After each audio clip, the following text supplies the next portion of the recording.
these truths to be self-evident. That all men are created equal. As a member of Congress, I get to have a lot of really interesting people in the office. Experts on what they're talking about. This is the podcast. For insights into the issues. China, bioterrorism, Medicare for all. In-depth discussions. Breaking it down into simple terms. We hold these truths. We hold these truths. With Dan Crenshaw. The Eagle has landed. Hey everybody, welcome back. As you may be aware, January is Human Trafficking Awareness Month. This has been made all the more prominent because earlier this month, we all saw the trial and sentencing of Ghislaine Maxwell, who was, of course, Jeffrey Epstein's right-hand woman in trafficking underage girls. I have on the show today with me, Jaco Booyens, who was also at my youth summit recently, all-around great guy and activist in this area to end human trafficking. Jaco, thanks so much for being on. Representative, thank you for taking the time to tackling a tough subject. So, I mean, can we start with your background? Because you've got an interesting background and story as to why you're interested in this. Tell us about what sparked it for you. Yeah, we got to go way back. 1994, I was a senior in high school. That year, my sister was trafficked in South Africa. We were born and raised in South Africa, raised by a single mom. So all those natural challenges come, right, with being single parents. And unfortunately, single parent homes are particularly targets. But her situation back then, and it's really her story to tell. Her name is Ilanka, an amazing story, riveting story over a 6-year period. That led us as a family into the discovery of what human trafficking is, what sex trafficking is. But it wasn't until we immigrated to the U.S. in 2001, right after 9/11, where we here in the U.S., from Ilanka's account, learned the ins and outs and the details and the grotesque details of trafficking. So it was a massive rude awakening. And at that time, you know, as one myself, where faith is my anchor, you know, you go into some significant prayer and soul searching at that time because, I mean, I held myself responsible. I was just an 18-year-old. I mean, but you go through that. How could this happen?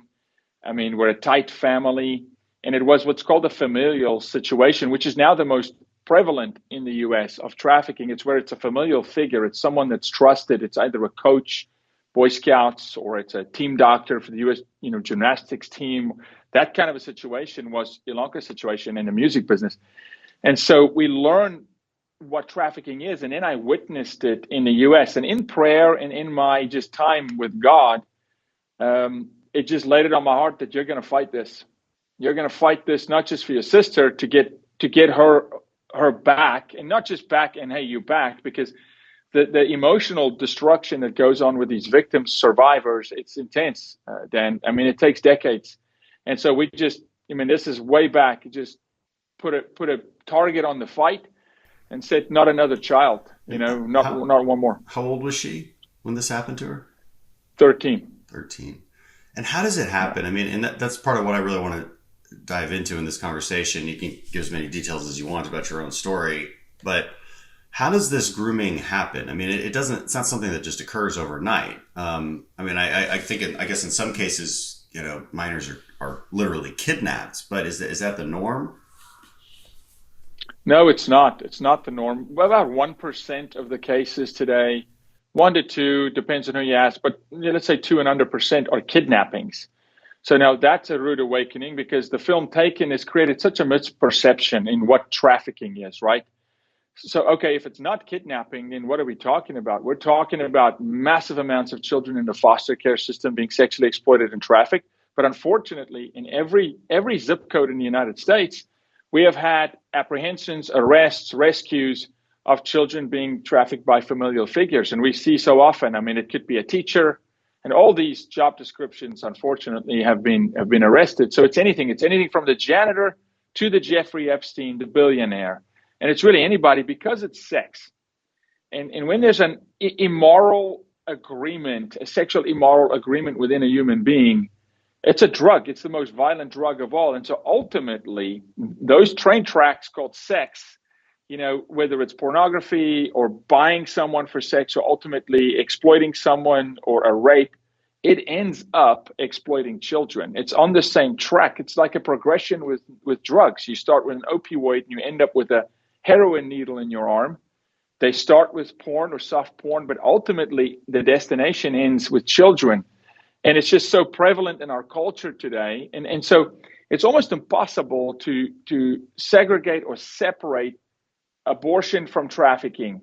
The massive onslaught on gender discussion and trafficking. It's all kind of tied together because it all has some arm connected to sex. And sex, when misguided, sex is a weapon. I mean, it's very destructive. It can be, in relationships. So it has so many forms, but it happens normally now with somebody going online predominantly. And that's why COVID was a disaster, because kids spend so much time online and lockdown.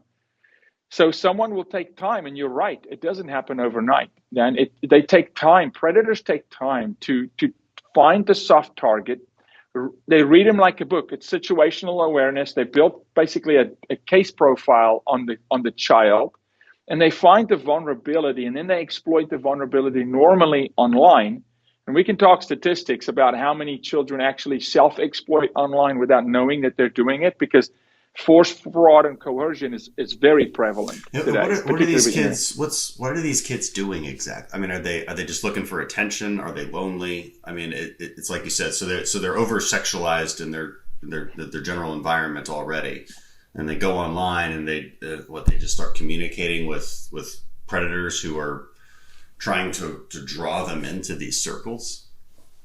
Yeah. So Your question is amazing. So I'm going to just kind of take a general case scenario, and let's say just name a kid Johnny, just to give a name.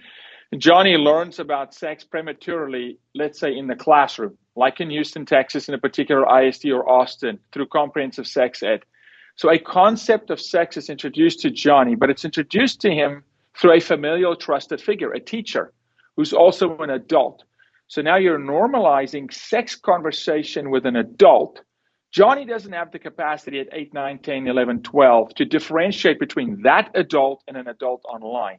So it's normalizing the behavior, the conversation of sex, and it's not just, sex as in word, it's explicitive, right, and exploitive. And so you're talking about, particular positions, etc. They're discussing sex. Now, Johnny gets online, a predator in reverse is profiling certain children with some sort of either a disposition or a vulnerability. Johnny doesn't have a father at home. Now he tracks Johnny, and he realizes that Johnny online would talk often about going alone to his soccer games. Johnny would, and this is a particular case we worked, and Johnny would talk about how great it would be to have a dad. The predator sees that as a vulnerability, and he starts speaking to Johnny, actually exhorting him, earning favor, earning Johnny's trust, right, by speaking and telling Johnny what he really wants to hear. For a girl, particularly, it could be, I'm lonely, I don't have friends. She's maybe not the one that gets the most attention. And all this information you get online now. You can build a case profile as thick as any FBI file on a child just by what they share. The predator then finds the language to use, approaches the child, and edifies the child. Really, in many cases, earns her heart. 95% of these are girls, although I use the boys as an example because they're underserved, boys are. But he earns her heart, or so she thinks. And then comes the day where he will reach out, like your first date you had with your wife, Dan. You reached out and tried to touch her hand. And you were measuring, if she pulled her hand away, that was a oh, maybe she's not ready sign. If she kept her hand, you held it. And then you went for the hug. That's what a predator does. Then he will reach out to the child once he's built a rapport, and they will say, your eyes are beautiful. Do you mind? I love people's eyes. I'm an artist, and I appreciate eyes. This is a case we worked again. Disney is all about the eyes. Anna and Elsa says, do you want to take a picture of your eyes? Now he's testing the child. She takes a picture and she sends it to him. To him, that is doors wide open. Go. Second base, third base, all the way in. And before she knows it, she shares a nude picture of herself. We now have statistics that says over 60% of high school girls have shared nude pictures of themselves over text. 60%. Because sex has become a way of showing affection and showing love, right? But now she's sharing it with an adult that's a complete stranger who's a predator, and she's on the hook now. Now he can use force, fraud, threats, and then he's just reeling them in. It's like fishing, right? So it's very strategic. And also online gaming, they'll go into live chat rooms with boys, and it's just conversation. Well, they're testing the kid all the time. And you actually made a movie called 8 Days that tells another story. Can you tell us about that? Yeah, 8 Days, the film. We wanted to make a film and not a documentary to show what happened. And these cases were Dallas, Texas, and we show it. We show what happened. All the cases in the film are real. And we follow this girl named Amber. And Amber is basically lured by a classmate to a party. The classmate doesn't know, but he gets $200 to bring girls to a party. Mm-hmm. That's all he knows. But what he's actually doing is he's bringing girls. She gets roofied. Something gets thrown in a drink, right. And she wakes up in a motel room. This is a real case, and now it's a disaster. And fortunately, in that situation, there was a rescue 8 days later. But in 8 days, she was exploited by 52 men.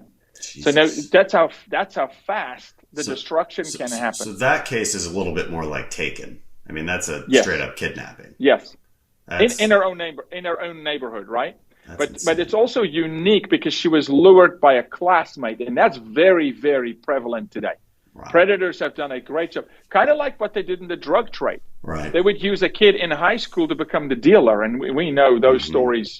So it's very similar. The methods are the same. It's working your way into a community undercover, if you want to say that, or a facade, earning trust to a degree, and then striking like a viper. I mean, and what are they? Jeez. So this girl was kidnapped in a hotel room for 8 days. Are they drugging her the whole time? I mean, how do you even? Yeah, she's being drugged, immediately threatened. Same thing happened with my sister. They threatened to take my mom's life, my brother's life, and they will legitimately have intelligence. They'll say, look, your mom works here. This is where they travel, because they case it out. They plan. Mm-hmm. They actually plan. This is not just random. The days of the pimp in the mink coat and the Cadillac in the red light district maybe still exist, but that's not what's happening today. This is so strategic, and so much of it happens through online behavior, right? But for her, she's taken from motel to motel. We've had strikes, reverse stings on so many motels where the front desk clerk is complicit. They take a backhand deal. They don't call the cops. They move them from room to room every 2 days. And this is any hotel. It's so prevalent, and I mean, it's all over. So how do the 52 men, how do they even find out about this? How do they know that they're obviously in some kind of circle where they're specifically looking for underage girls, right? I mean, because look, they have online websites, high-end prostitutes, they advertise themselves. That's not this, so how do these people even find them, and how do you even prevent that kind of thing? Yeah, it's very hard to prevent today because of the internet. Unfortunately, there's exploitation happening on every social media platform, right? And this is unfortunate, but there is. We know 62 million images of child porn pulled from Facebook in 2019. It's so hard to stop, but you can, though. You can stop it. And we have methods and things I'd love to share with you, how we can stop it and what parents can do. But they do talk openly in open chat, not in an explicit manner, but they have language. They have ways of communicating. It's like finding, who's the drug dealer in town that's selling, that's selling the particular drug. I mean, that's a natural gravitas, right? They gravitate towards this, and then they learn. And there's language online. And of course, unfortunately, your porn sites like Pornhub, what very few people know is they've got what's called tube sites.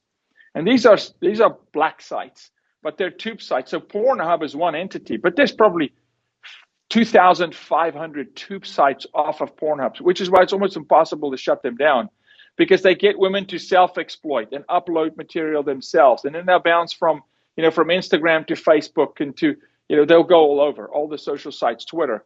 And they communicate openly. There's a language, there's a lot to be said about the network.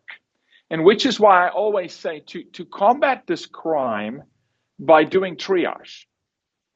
to combat this crime by only looking at, okay, how do we stop? How do we get Section 230? Do we amend Section 230? How do we hold social media companies responsible?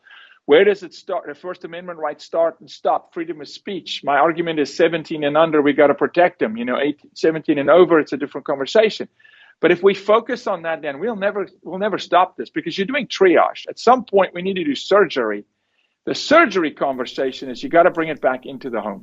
For the parents listening, I mean, can you give them an idea of what to look for online that would indicate that this network is encroaching on your child, or maybe you find it on your husband's computer? I don't know.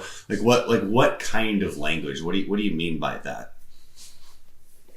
Yeah. So this is going to be controversial, but I'm going to tell parents it is the age now to become what I call a helicopter parent. You are not your child's friend. You're not supposed to be their friend. You're a parent. You have to see what they see. And people will say, well, that's infringing on my child's freedom and their rights. No, number one right they have is for you to protect them. As a parent, you need to protect them. And so if your child sees it, you need to see it. So you do have to go into their Facebook and their Instagram. And when you do, you're looking for people asking them questions. It's not normal dialogue and conversation. Predators ask questions because they're fishing. It's bait. Does this bait work? Does that bait work? And when they start asking questions and then they follow up with comments about physical appearance, about them taking a selfie in a certain location, or do you like to travel? A stranger should not be asking your child these questions. And when they're engaging in those are very soft approaches. Now, a hard sign is change of behavior in your child, an introvert becoming an extrovert, change of peer group, your child becoming more secretive. They're getting real defensive over their laptop and their iPhone. And you'd say, well, these are obvious things. But today in culture, people are oblivious. Parents are oblivious. They give the child's in a room. We have no access to a room because she's 15.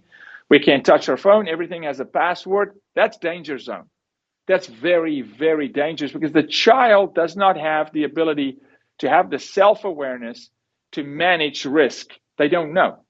They're being defrauded. They're being reeled into a situation by a boyfriend. And then you have to, Dan, we can't. I would remiss if we don't talk about pornography. If we look at the porn rate in high school, how children are watching porn. Now you got a layer. Now they're completely desensitized. Now it's normal.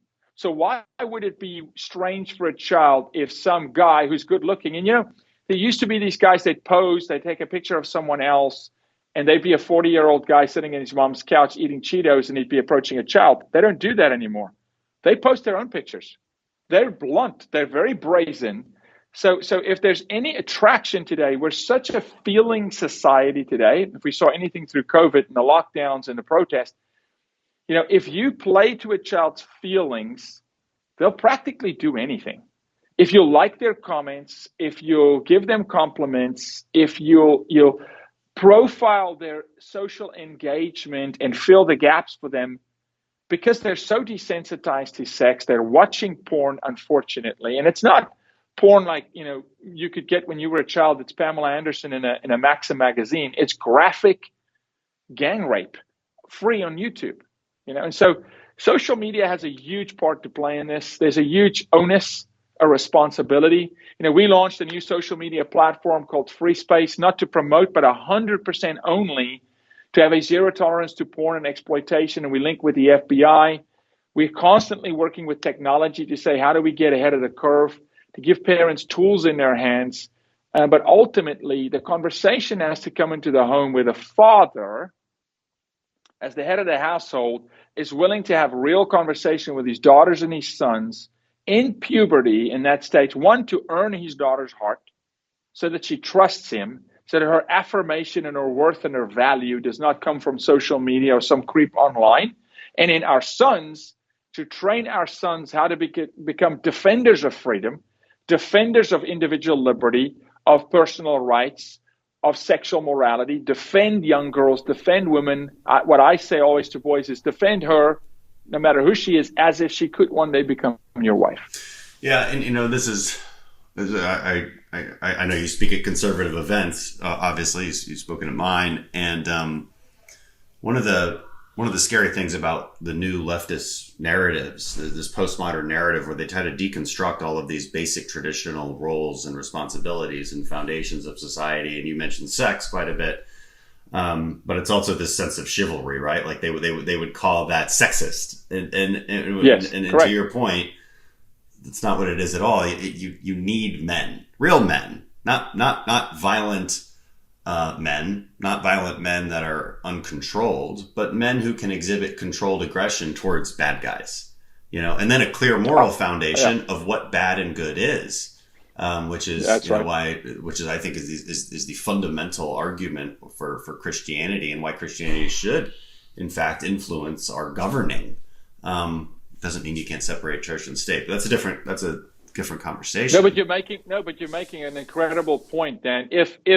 If the book I follow, which is called the Word of God, the Bible, tells me in Ezekiel 33, I am to be a watchman on the wall. That doesn't mean I have a weapon in my hand or it's by force, but I am a watchman, which means I take a sense of responsibility over the tribe, my family, my street, my community, my kids' school. I take a sense of responsibility of saying I'm a watchman, not a complaining Karen, but a true watchman saying, do I see evil? Do I see injustice? And if so, I must warn. I must warn. I must step in. I must be the guy that's willing to put my phone down from filming and stepping in and helping to solve a problem when there's an injustice, right? Well, we know for evil to exist, the only thing that's necessary is for good men to do nothing. And unfortunately, we're there. We are where society have taken power from men. Right. There's a lot of people who did nothing. I mean, with the Jeffrey Epstein case as well. I mean, like I said, recently in the news, we had Ghislaine Maxwell be sentenced. Do you have a reaction to that? Or is there something the public should know from your perspective about that case? Yeah, 2012, we were involved with that a lot when Jeffrey was coming under fire, under Acosta, and of course he walked. I said this forever, none of the information that came out in the Maxwell trial was new to us in the fight. Maybe to the public it was new, but the names, the flight logs, the black book. Now the irony is, why try Ghislaine Maxwell in the same jurisdiction as Jeffrey Epstein? Why have the same prosecutor?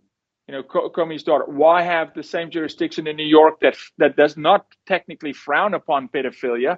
It's just there's too much that just doesn't add up. But to the people's point, was justice served? Justice was served under the parameter that she's going to see jail time because she did wrong. Justice was not served against a fight of exploiting children holistically. Why do I say that? Because none of the ones who purchased sex, the buyers, even came onto the witness stand. Their names are being sealed in a black book.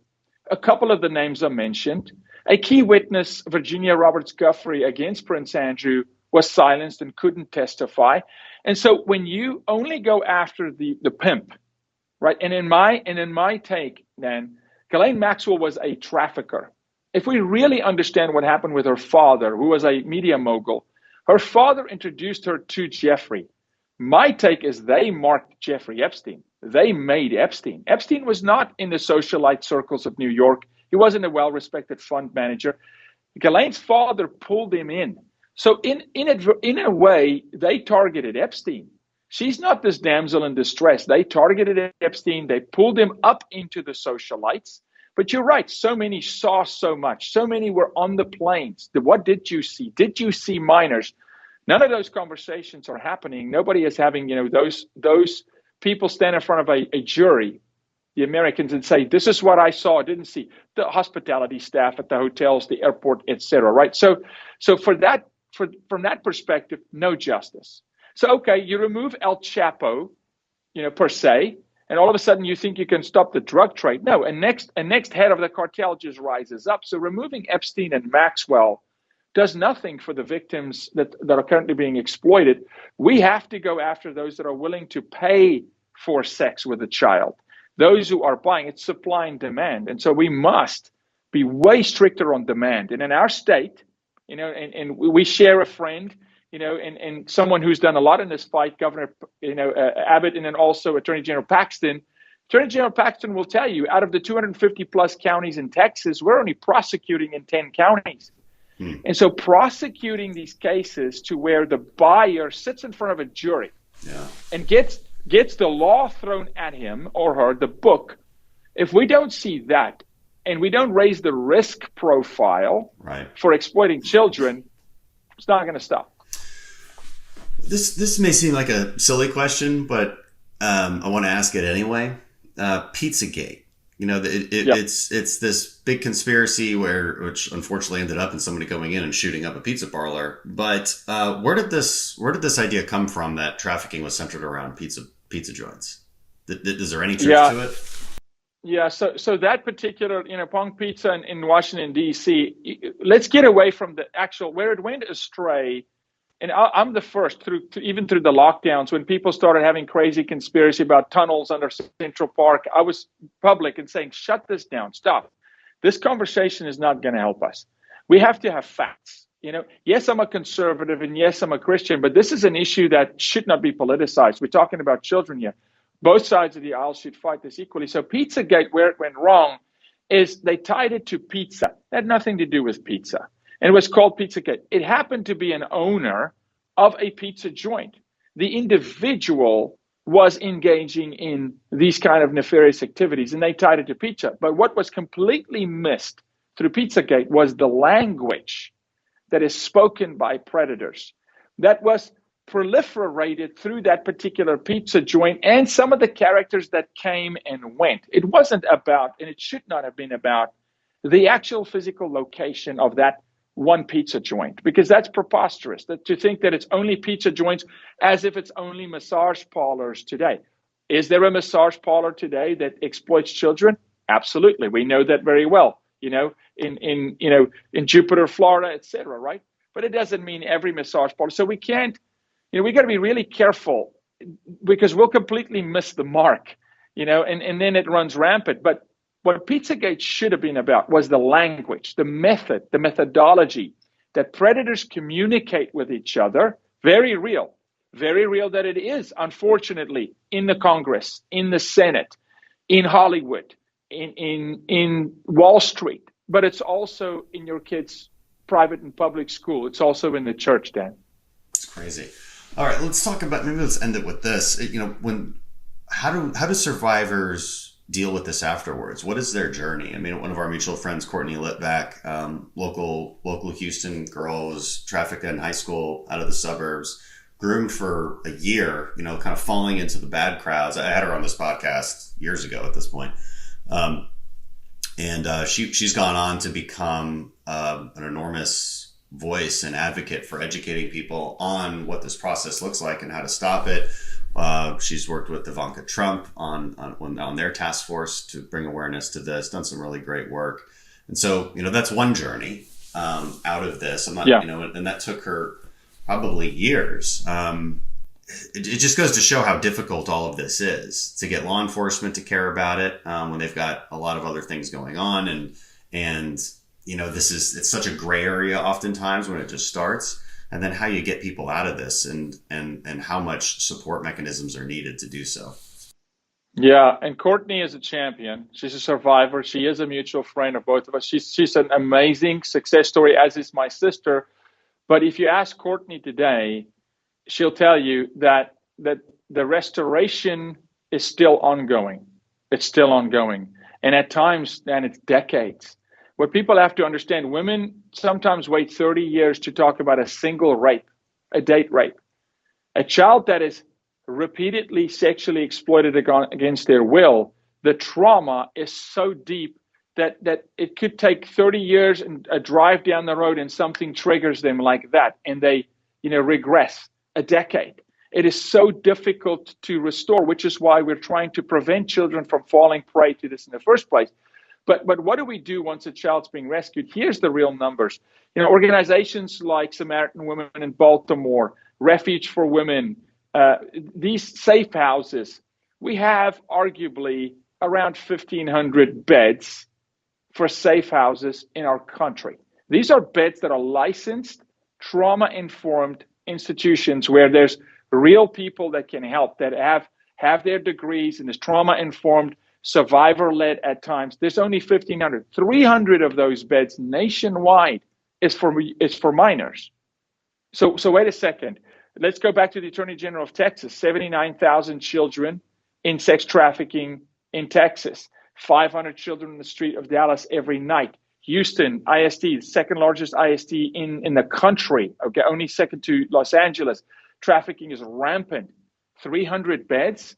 It is a massive battle that we fight. If we rescue a child tonight, there's nowhere to take him or her. So now what do you do with this child? What do you do if it's the father that is the exploiter? It's a very difficult situation. It's a mountain. And this is where I come in and say, okay, I must hold myself accountable as the church. The church, we need to step into foster care because 60% of foster care kids have been sexually exploited. I mean, this is Mount Everest. It's Mount Everest to climb. Those numbers are pretty extraordinary. I mean, hundreds in a city, in any given city, any nights. What for policymakers, what tools do local law enforcement need, or do we need at a federal level to tackle this problem? My number, and I served on that task force that Courtney served on as well with President Trump, and then we saw a lot of great work done, right? But here's one thing that was not done. The crime of minor sexual exploitation currently sits under the Labor Department. Why? It should not be under, because it was coupled with labor trafficking. It's a completely separate issue. At times they cross over, but it should be under the Department of Justice. So one thing is, let's do that. Let's get earmarked and appropriated funding that's particularly there for the restitution and the restoration of children. Yes, it should not be easy to get a license to run a safe house. Of course not. But it shouldn't be impossible. We are completely outdated in our nation's strategy on safe house therapy, restorative therapy. If you look at Europe, it's a communal approach, where here it's a house. So for instance, a child comes into a safe house. That child is now with 4 or 5 other children or adults.